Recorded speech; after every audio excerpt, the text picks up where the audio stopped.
your mind has to seek discomfort. It has to seek these difficult tasks. You have to enjoy it.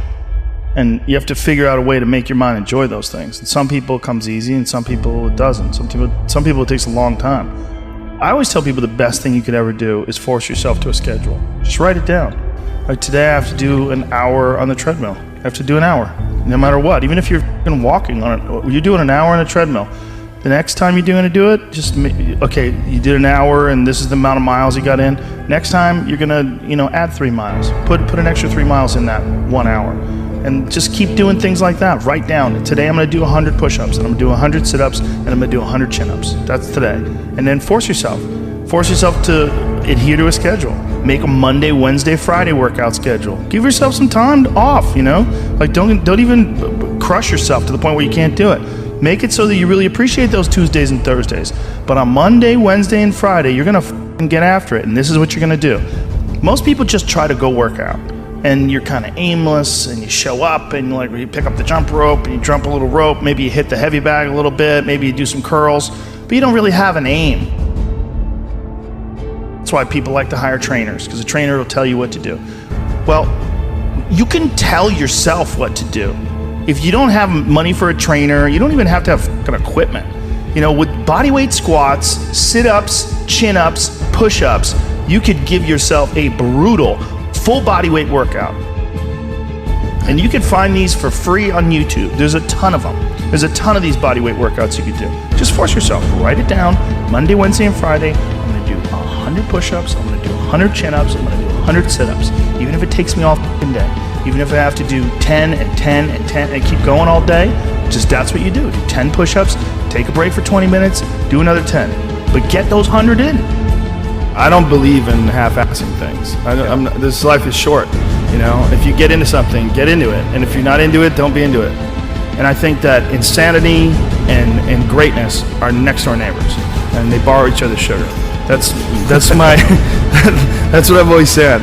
There's something about mastery, like true mastery, that requires you to shut off massive areas of your life. There's a lot of people that are scared of their ability to do something that's difficult. I don't know if I could force myself to be disciplined. I don't know if I could force myself to take that kind of action. Well, if you do force yourself to take that kind of action, you don't have that question anymore. That question, I don't know if I can do it. Well, you're doing it. So you obviously can do it. Can you do it tomorrow? You did it today. Or can you do it tomorrow? Just do it.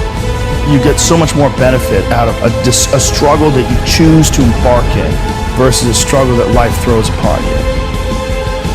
Get out there and go and do something. Just go. And then in the middle of doing it, it'll become easy. Even if it's not easy, even if it's hard, it's easier than not doing it and wishing that you had done it.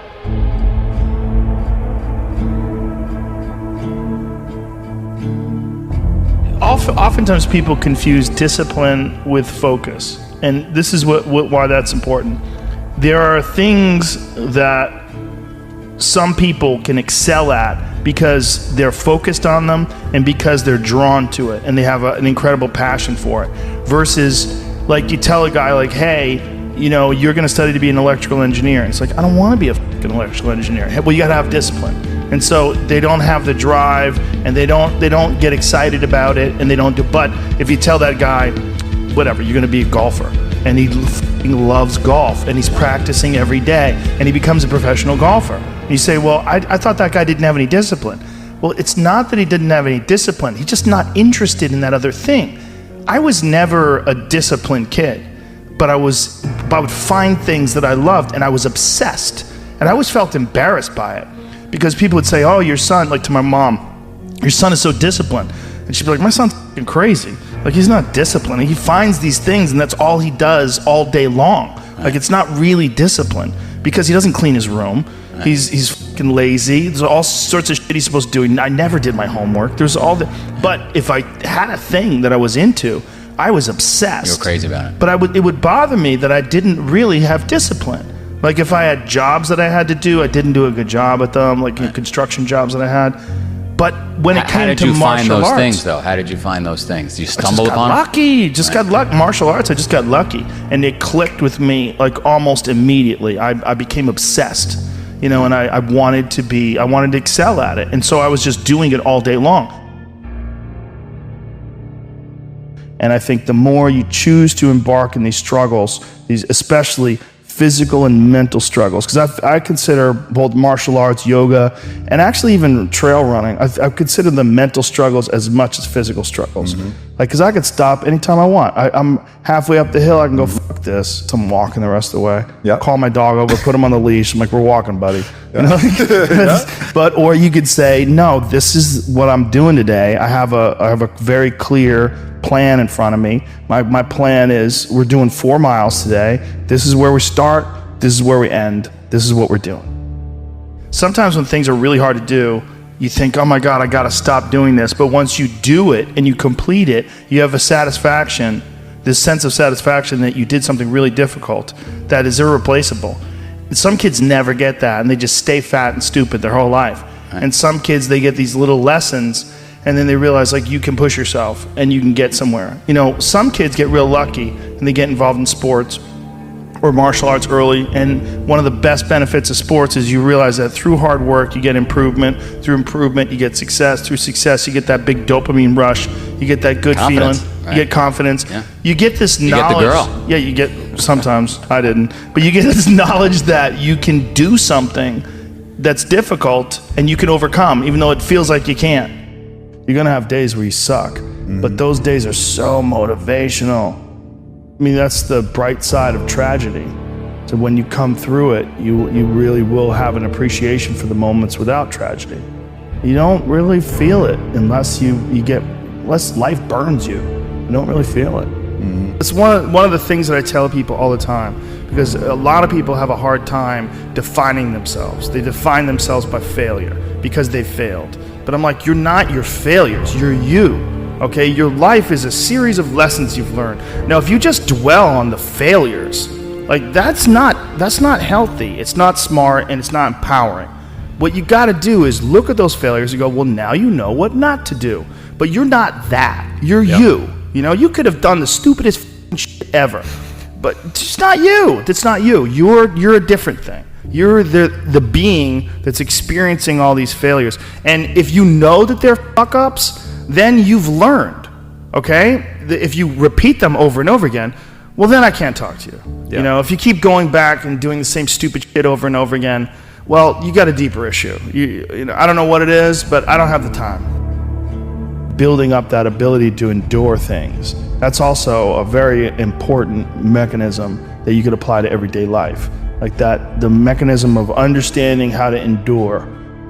Like Jocko Willink's perfect example. He has that thing on his, if you go to his Instagram page, almost every other photo is a watch. And it's a watch that says 4:30 in the morning, because that's when he gets up and he works out.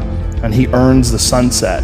And he does that, he's so disciplined, and he's got this saying that's a great saying, discipline equals freedom. And it's true, because he's able to force himself to do that every single time. There's no excuses, there's no breaks, there's no days off. It doesn't happen.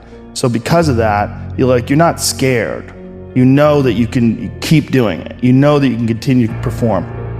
There's a lot of people just running from discomfort. They're running from it. They're just avoiding it. It's so easy to. And if you get distracted for a second, you're like, let me check my phone. You just start going through your phone and looking at bullshit, and you're just distracting yourself from the tiniest frustration of boredom. Just the little, we don't get bored anymore. Or if we get bored for these tiny amounts of time, then you get distracted. So your distraction is eliminating your boredom. But the problem with that is there's certain thoughts that only come to you when you're thinking. When you don't have any input coming in. When we're constantly looking at our phones, the only input you're getting is input from other people. And sometimes that's good. Sometimes you get good stuff out of that. But it's like a diet of only fruit. Don't think that you're that person that made those mistakes. You're the person who's learned. And to have that attitude is a really important thing. And to not say, why am I doing this now? I could have been doing this my whole life. Well, you weren't, so the fuck is that gonna help? You gotta not think like that. You just gotta be happy you're doing it now.